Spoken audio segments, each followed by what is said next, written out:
जो मिट्टी उसको थोड़ा सा डिग कर दिया, वहाँ से थोड़ी सी मिट्टी निकाल दी और इसको बेंड करके इस जहाँ पे हमने डिग करा था, मिट्टी निकाली थी, वहाँ पे हमने डाल दिया और उस प्लांट के टिप को हमने ऊपर की तरफ रख दिया। देखो अगर हमने यहाँ से प्लांट को बेंड किया, मिट्टी के अंदर डाला और उसके टिप को बाहर निकाल दिया, फिर उसके ऊपर मिट्टी डाल दी, थोड़ा सा पानी वानी डाल दिया, कुछ टाइम के बाद क्या होगा कि जो ये वाला हिस्सा होगा ना, जो मिट्टी के अंदर चला गया था, जो प्लांट का हिस्सा होगा, वहाँ से नया रूट्स डेवलप होने लगेगा।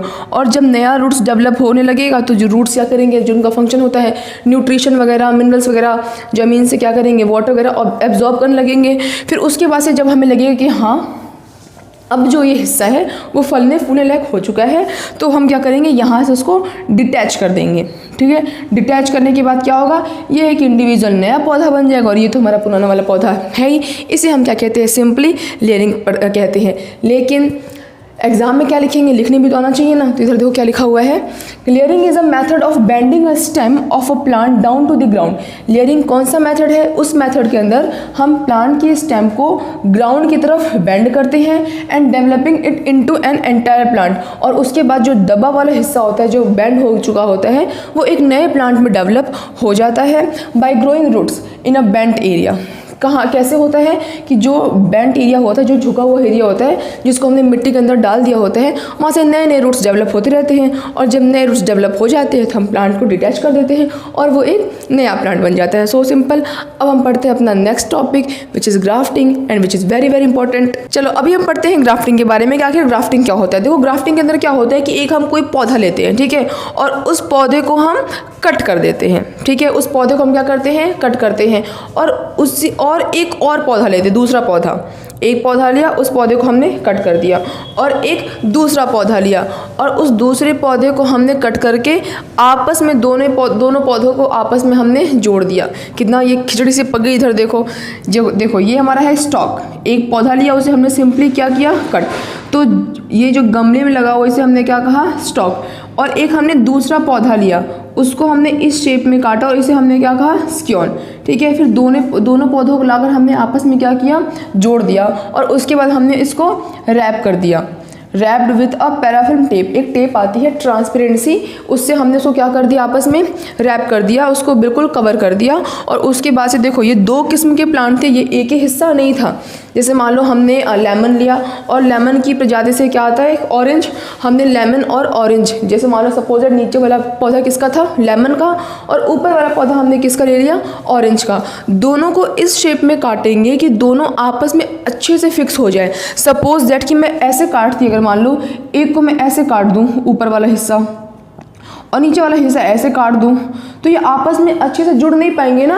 हमें कैसे काटना है, इस शेप में काटना है, कुछ भी शेप हो सकता है वो, कि वो आपस में जाकर बिल्कुल अच्छे से जुड़ जाए। जैसे मान लो अगर मैं ऐसा शेप लेती हूँ, सपोज दैट ऐसा शेप, यूँ बीच से ऐसे काट दिया मैंने, तो ऊपर वाला शेप मुझे ऐसे लेना पड़ेगा ताकि वो अच्छे से इसके अंदर क्या हो जाए, फिट हो जाए। उसके अंदर जो जाइलम फ्लोएम टिश्यू होते हैं वो आपस में जाकर कनेक्ट हो जाए और उसके बाद से हम उसे रैप कर देंगे।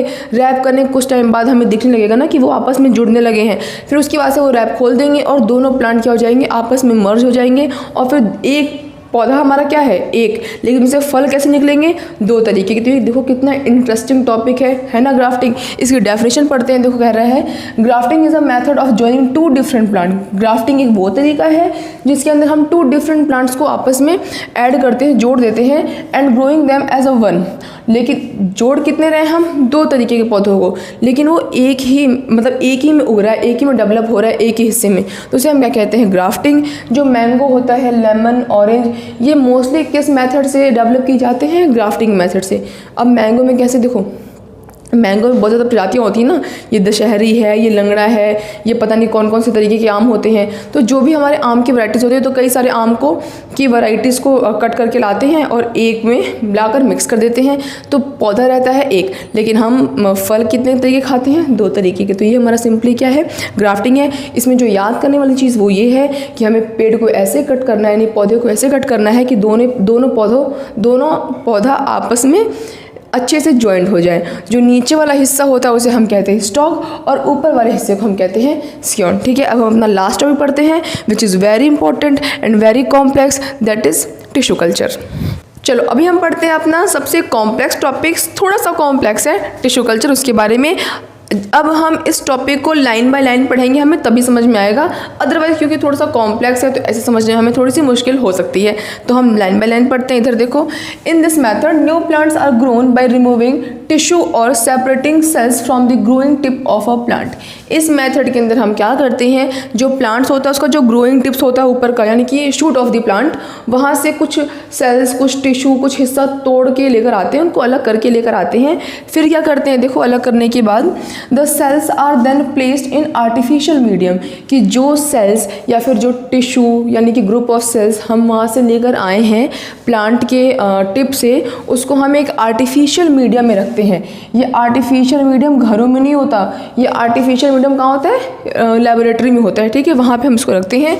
वेयर दे डिवाइड रैपिडली, जहाँ पे ये बहुत ही जल्दी जल्दी डिवाइड हो रहे होते हैं। कौन, जो सेल्स लेकर हमने आए, जो हम सेल्स लेकर आए हैं कहाँ से, प्लांट की ग्रोइंग टिप से जो सेल्स लेकर आए हैं उसको हमने एक आर्टिफिशियल मीडियम में रख दिया है, और आर्टिफिशियल मीडियम में रखने के बाद वो बहुत तेज़ी से डिवाइड हो रहे हैं, ठीक है, to form small group of cells और सेल्स या फिर callus.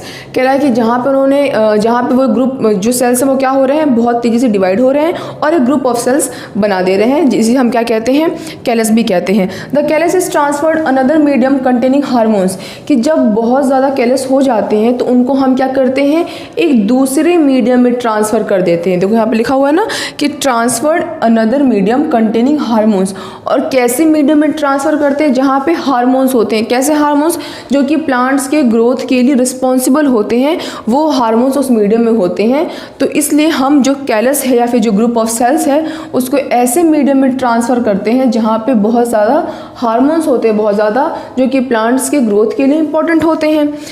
Another medium containing hormones for growth of the plant, ठीक है, for growth of the plant, ठीक है। देखो क्या लिखा हुआ है कि हमने उस कैलस को क्या किया, एक अनदर मीडियम में ट्रांसफ़र किया, जहाँ पर क्या है, प्लांट्स के कुछ हार्मोन्स, नेसेसरी हार्मोन्स हैं जो कि प्लांट्स के ग्रोथ के लिए जिम्मेदार होते हैं, ठीक है। आगे पढ़ते हैं। The plantlets are then placed in the soil so that they can grow into mature plant, कि उसके बाद से जब हमने उसको प्लांट को उस मीडियम में रखा होगा जहाँ पे हार्मोन्स होंगे, वहाँ पे वो प्लांट्स क्या हो रहे होंगे, डिवाइड हो रहे होंगे, धीरे धीरे थोड़ी सी उनमें ग्रोथ भी आ गई होगी, क्योंकि सो ऑब्वियस हमने कहाँ पे रखा उसको, ग्रोथ मीडियम में ना, क्योंकि वहाँ पे बहुत ज़्यादा क्या है, हार्मोन्स हैं जो कि प्लांट्स के ग्रोथ के लिए क्या है, जिम्मेदार हैं। तो प्लांट्स वहाँ पे उन्होंने कुछ ग्रोथ दिखाई होगी, और उसके बाद हम उस प्लांटलेट्स को, जो छोटे छोटे पौधे हमारे निकल कर आए होंगे, उनको हम क्या करते हैं, प्लेस्ड इन द सॉइल, उसको हम मिट्टी में यानी कि सॉइल में प्लेस कर देते हैं, जहाँ पे वो मैच्योर प्लांट्स में डेवलप हो जाते हैं। और इस पूरे प्रोसेस को हम क्या कहते हैं, टिश्यू कल्चर। एक बार मैं इसे शॉर्ट में बता देती हूँ। देखो होता क्या है, इसके अंदर हम करते क्या है, प्लांट की ग्रोइंग टिप से कुछ उसका हिस्सा तोड़ कर लेकर आते हैं, तो उसको हम ग्रेड करके घिस लें कि छोटे छोटे उसके सेल्स हमारे पास आ जाएँ। फिर हम क्या करते हैं, उसके बाद उसको हम एक सेपरेट मीडियम में रख देते हैं, केमिकल लेबोरेटरी में, वहाँ पे ले जाकर रख देते हैं। उसके बाद वो वहाँ पे डिवाइड होते रहते हैं। डिवाइड होने के बाद ग्रुप ऑफ सेल्स बना लेते हैं, जिसे हम कैलस कहते हैं। फिर उस कैलस को हम एक ऐसे मीडियम में ट्रांसफ़र करते हैं जहाँ पे प्लांट्स हार्मोन्स होते हैं, जिसकी वजह से उनमें ग्रोथ पॉसिबल हो पाती है। और जब उसमें ग्रोथ हो जाती है, फिर हम उसे मिट्टी में लाकर प्लेस कर देते हैं, जहाँ पर वो एक मैच्योर प्लांट में डेवलप हो जाते हैं। ये मोस्ट ऑफ द केसेस में बनाना में, एप्पल में, इन सब में टिश्यू कल्चर बहुत ही बड़े पैमाने पे किया जाता है। और जो एग्ज़ाम में इससे रिलेटेड क्वेश्चन आता है वो ये आता है कि एडवांटेज ऑफ टिश्यू कल्चर क्या होता है। तो अभी हम पढ़ेंगे एडवांटेज ऑफ टिश्यू कल्चर। अभी हम एडवांटेज पढ़ते हैं जो कि बहुत ज़्यादा इंपॉर्टेंट है एग्जाम पॉइंट ऑफ व्यू से, ठीक है। फर्स्ट पॉइंट पढ़ते हैं, the plantlets are obtain in very short time with small amount of plant tissue, कि जो प्लांट हमको टिश्यू कल्चर की हेल्प से मिलता है वो बहुत ही शॉर्ट टाइम में मिलता है, और उसके साथ ही बहुत ही कम हिस्से, एक छोटा सा टिश्यू लिया, उससे एक पूरा का पूरा नया प्लांट हम डेवलप कर देते हैं। तो यही तो हमारा सबसे बड़ा एडवांटेज है कि एक छोटा सा हिस्सा लिया, उससे हमने बहुत सारे 100, 150, 1000, 2000 प्लांट्स डेवलप कर लेते हैं। तो इससे बड़ी बात और कुछ हो ही नहीं सकती है। सेकंड पॉइंट पढ़ते हैं, the new plant which is produced are disease free, कि जो नया प्लांट्स डेवलप होता है उसमें किसी भी तरीके की कोई बीमारी नहीं होती, बिल्कुल वो डिजीज़ फ्री होता है, ठीक है। थर्ड पॉइंट पढ़ते हैं, the plant can be grown through out the year, कि हर फसल की उनका अपना सीज़न होता है ना कि हम इस फसल में इस मौसम में ये उगा सकते हैं, दूसरे मौसम में ये उगा सकते हैं। लेकिन टिश्यू कल्चर की हेल्प से हम कोई सा भी पौधा किसी भी समय में पूरे साल उगा सकते हैं। तो ये टिश्यू कल्चर की कुछ एडवांटेज है। So guys that's all about this video. अगर आपको ये वीडियो हेल्पफुल लगी होगी तो आप मेरी वीडियो को लाइक, सब्सक्राइब एंड शेयर जरूर करें। That's all, bye.